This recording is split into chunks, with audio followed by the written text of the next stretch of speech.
Mama. We lived a hard life. At 30, my father died from alcoholism. And a lot of abuse, a lot of drug use. He was the only father I knew. And he was always on drugs. We were always moving from place to place. When I was 4, my parents divorced. We left on Christmas Day, my mother and I. My mother was a drug addict to the day she died. Sexual abuse, physical abuse. I got myself ready for school every morning at 7, 8 years old, fixed my breakfast, got on the bus by myself. And I was 15 when I got pregnant. Time for me to leave at 14. I took my friends, which were my teddy bears. And doing things that 13-year-olds shouldn't be doing. And drinking. You know, due to my mom's drug addiction, we were placed into, me and my daughter was placed into a foster home. And you walk the streets and you sleep on park benches and things like that. And that was my coping mechanism, to be a part of something. And that's what alcohol did for me. I was a single mom of 3 kids.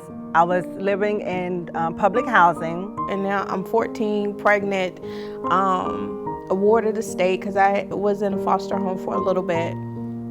And I would drink in carpool line. I would drink before I took them to school. Whatever I had to do to change the way that I felt. And she opened up the door and I never left. Starting my addiction of all I know how to do is drink, and my mother's doing the same thing, so it's a total disconnect all the way around. I never had a family unit. My name is Theron Filson, and this is my story. My name is Laura Tyson, and this is my story. My name is Mashana Lalani Saunders, and this is my story. The moment that I realized that I needed a change was when I found the flyer in my door at 49 Hopkins Home. You know, I'm a month sober. I haven't not drank for 25 years. I was still fuzzy. I had lost my children due to my addiction. And I didn't know which way was up, but I knew I wanted to be at this school. I was working at Walmart, and but I knew that's not what I wanted for my family. I needed something better. I needed to, you know, earn money because bills were piling up, and you know, I wasn't getting ahead, seemed like, in life. And I wanted to be the one to break that generational curse, you know, that family dysfunction. My experience with Star going through the doors the first day and meeting Ellen and Katie and being a part of something and the love that I felt from there, you know, Star gave me my self-worth back.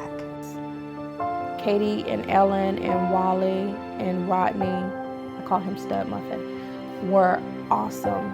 Like I said, I didn't know what to expect when I walked through the door, and I had all of these mixed emotions, you know, looking at these people like, who are they and what do they think of me? But now there are so many memories of being there, and I didn't ever want to leave. I wanted to stay because I felt good when I was there. They were angels that I needed at a dark time in my life. You know, I had the capability to learn these new skills and apply them to my life, so it was like a huge step for me. The learning experiences there, but for me it was life experiences and learning how to be a woman in society and being able to carry myself differently and respect myself. You know, we learned computers, but we learned so much more. We were just close, you know, with one another, and we talked about, you know, what we wanted out of life and what to expect and how to get there. So, you know, it was just an exciting time for me. We want more out of life. We have the skills, not just employment skills, but life skills and love skills and family skills to better ourselves. And that's because of what you and Katie has brought to our community, to us as a people. You guys are our angels. It was amazing the day she graduated from Star Foundation. She looked like a different person. Never in a million years at that point, I believe I was about 9 months sober, did I think anybody would ever hire me for any sort of job being the alcoholic and, like I said, lying, cheating thief that I was. Since then, we're 5 years later, and I have transitioned from Bright Star to another home health company. You know, I was able to eventually land a job that would allow me to make enough money where I moved out of the public housing community. In addition to being a wonderful professional, the thing that really impressed me about her is her commitment to become a better person. She's committed herself to advancing her academic degrees by pursuing her bachelor's degree here at the college. She always wants to learn more, and she's a role model for any student that goes to our campus who wants to improve their lives.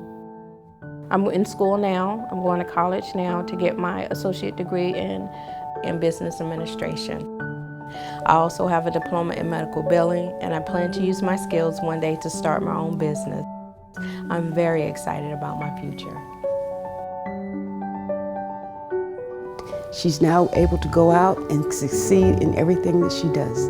STAR has impacted how she raises her kids, how she deals with her family members, and how she deals with life itself.